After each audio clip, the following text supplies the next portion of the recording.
అదే RTV app వార్తల్ని క్షణాల్లో చదివే అవకాశం ఉంటుంది. ఒక న్యూస్ పేపర్, ఒక టెలివిజన్ ఛానల్ మీ చేతుల్లో ఎప్పుడూ ఉంటాయి. బంగాళాఖాతంలో ఏర్పడిన అల్పపీడన ద్రోణి ప్రభావంతో ఉమ్మడి నిజామాబాద్ జిల్లాలో భారీగా వర్షాలు కురుస్తున్నాయి. వర్షాలు కురుస్తున్న నేపథ్యంలో నదులన్నీ కూడా ఉప్పొంగి పారుతున్న పరిస్థితి నెలకొంది. మొత్తంగా ఇటు ప్రధానంగా గోదావరి, మంజీరా, హరిద్రా నదులు ప్రధానంగా ఉప్పొంగి పారుతున్న పరిస్థితి నిజామాబాద్ జిల్లాలో నెలకొంది. నిజామాబాద్ జిల్లాలోని మనం రెంజల్ మండలం కందకుర్తి బ్రిడ్జ్ వద్ద ఉన్నాం. ఏదైతే మూడు నదులు కలిసే త్రివేణి సంగమం ఇది ఇటు తెలంగాణకు అటు మహారాష్ట్రకు వారధిగా ఉన్న ఈ బ్రిడ్జ్ ఇది చూసుకోవచ్చు. ప్రధానంగా ఇక్కడ నుండి నిన్నటి వరకు కూడా ఈ బ్రిడ్జ్ పై నుండి భారీగా నీరు వరద పొంగి ప్రవహించిన పరిస్థితి చూసుకోవచ్చు. పూర్తిగా నీరు ప్రవహించడంతో రోడ్డు అంతా కూడా నిన్న క్లోజ్ అయిన పరిస్థితి నెలకొంది. ఈ రోజే మెల్లమెల్లిగా రాకపోకలకు అనుమతులు ఇచ్చిన పోలీసులు ఇప్పుడు వాహనాలు అయితే నడుస్తున్న పరిస్థితి నెలకొంది. ఏదైతేనేమి భారీగా వర్షాలు కురిసిన నేపథ్యంలో నిజామాబాద్ జిల్లాకు ప్రధానంగా నదులన్నీ ఉప్పొంగి పారుతున్న పరిస్థితి. అటు మంజీరా నది, ఇటు హరిద్ర నది, ఇటు గోదావరి నదులు ఉప్పొంగి పారడంతో భారీగా గోదావరి పరివాహక ప్రాంతం అంతా కూడా నీటితో జలమయమైన పరిస్థితి నెలకొంది. దీనికి అంతటికి సంబంధించి ఇటు మంజీరా నది పైన ఉన్న ఏదైతే నిజాం సాగర్ ప్రాజెక్టు గేట్లన్నీ వదలడం ద్వారా భారీగా వరద నీరు శ్రీరామ్ సాగర్ ప్రాజెక్టులోకి వచ్చి చేరుతుంది. దాంతోపాటు ఇటు హరిద్ర నది కూడా ఉప్పొంగి పారడం, గోదావరి నది కూడా పారడంతో భారీగా వరద నీరు అయితే ఇటు శ్రీరామ్ సాగర్ ప్రాజెక్టులోకి గోదావరి నది ద్వారా శ్రీరామ్ సాగర్ ప్రాజెక్టులోకి వెళ్తుంది. శ్రీరామ్ సాగర్ ప్రాజెక్టులన్నీ కూడా పూర్తిగా 40 గేట్లు ఎత్తి భారీగా వరద నీరు గోదావరిలోకి అయితే వదులుతున్న పరిస్థితి నెలకొంది. 3 లక్షల క్యూసెక్స్ల నీరు గోదావరికి శ్రీరామ్ సాగర్ ప్రాజెక్టు నుండి వదులుతున్న పరిస్థితి. ఏదేమైనప్పటికీ ఏదైతే శ్రీరామ్ సాగర్ ప్రాజెక్టు పైన మహారాష్ట్రలో నిర్మాణమైన బాబ్లీ, అదేవిధంగా విష్ణుపురి, గైకాడ్ ఈ ప్రాజెక్టులన్నీ కూడా నిండుకుండను తలపించిన నేపథ్యంలో పూర్తిగా అక్కడ గేట్లన్నీ వదిలి నీరన్నీ కూడా గోదావరిలోకి వస్తున్న పరిస్థితుల్లో చూడొచ్చు మనం. ప్రధానంగా ఈ ప్రాంతం అంతా కూడా గోదావరి నది ఇక్కడ నుండి ఇక్కడ 3 నదులు త్రివేణి సంగమం, 3 నదులు ఇదే ప్రాంతంలో కలిస్తే ఇక్కడ కనిపిస్తుంది మనం విజువల్స్ చూస్తున్నాం, అది గోదావరి నది. ఇటు పక్కన చూస్తే ఇది హరిద్రా నది, ఇటు పక్కన మధ్యలో అది హరిద్రా నది, చివరిలో మంజీరా నది.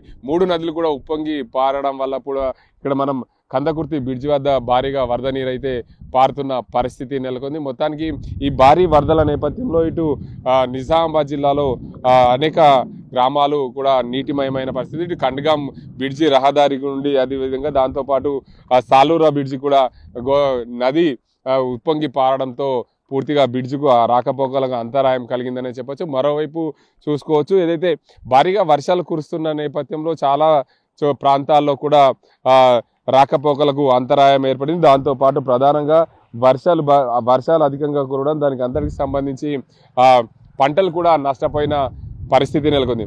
మొత్తంగా చూడొచ్చు ఓవైపు భారీ వర్షాలు కురవడం, మొన్నటి వరకు వర్షాలు లేకపోవడం, ఒక్కసారిగా వర్షాలు కురవడంతో రైతులు వేసిన పంటలు కూడా నష్టపోయిన పరిస్థితి ఉంది. ప్రధానంగా మనం రెంజల్ మండలంలో సుమారు 400 నుండి 500 ఎకరాల్లో వివిధ పంటలు నష్టపోయాయి. ప్రధానంగా సోయా, పత్తి, అదేవిధంగా వరి పంటలు ప్రధానంగా ఇక్కడ పండిస్తుంటారు. ఈ పంటలన్నీ కూడా ఈ భారీగా వరదలు రావడంతో పూర్తిగా నష్టం వాటిల్లని చెప్పి వ్యవసాయ అధికారులు అంచనా వేశారు. ఇప్పటికే దానికి అంతరికి సంబంధించి నష్టానికి పూర్తి స్థాయిలో నష్టపరిహారం చెల్లించే దిశగా ప్రభుత్వం అయితే ఆలోచనలు చేస్తుంది. ఏదేమైనప్పటికీ ఏదైతే ఈ మంజీరా నది, అదేవిధంగా హరిద్ర నది, గోదావరి నది ఉప్పొంగి ప్రవహిస్తున్న పరిస్థితుల్లో మనం చూడొచ్చు ఈ నిజామాబాద్ ఉమ్మడి జిల్లా వ్యాప్తంగా పూర్తిగా భారీగా వరదలు రావడం, దీనికి అంతటికి సంబంధించి పూర్తి స్థాయిలో నది ఉప్పొంగి పారడంతో ఈ ప్రాంతమంతా జలకళ సంతరించుకుందని చెప్పచ్చు.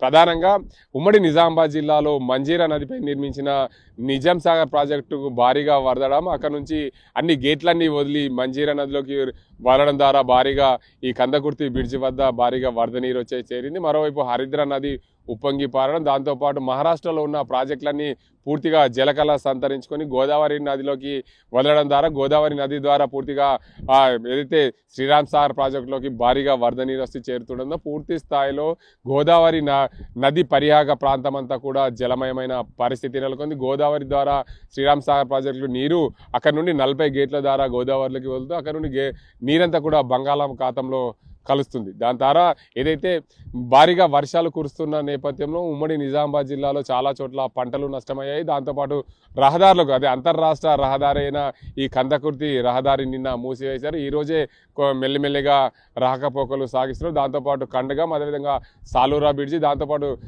ఏదైతే సాలూరా ప్రాంతంలో ఉన్న హనుమాన్ టెంపుల్ కూడా నీటిమయమైన పరిస్థితి నెలకొంది. ఏదేమైనప్పటికీ భారీ వర్షాలు కురుస్తున్న నేపథ్యంలో ప్రజలను అప్రమత్తంగా చేస్తుంది వాతావరణ శాఖ. దాంతోపాటు జిల్లా యంత్రాంగం కూడా నదీ పరివాహక ప్రాంతానికి ఎవరు వెళ్లకుండా చూసే దిశగా పోలీస్ చెక్ పోస్టులను కూడా ఏర్పాటు చేసిన పరిస్థితి ఉమ్మడి జిల్లాలో నెలకొంది. ఇది ఇక్కడ పరిస్థితి. సాధింతో గంగారెడ్డి, RTV నిజామాబాద్. తెలుగులో న్యూస్ కి ఫాస్టెస్ట్ యాప్ ఇప్పుడు టోటల్లీ న్యూ అవతార్లో జస్ట్ 5 సెకండ్స్ లో కంప్లీట్ న్యూస్. సోషల్ మీడియాలో ట్రెండ్స్ కి one stop solution. Live TV app voice search option తో ఇప్పుడే డౌన్లోడ్ చేయండి లేదా అప్డేట్ అయిపోండి. యాప్ లింక్ డిస్క్రిప్షన్ లో ఉంది.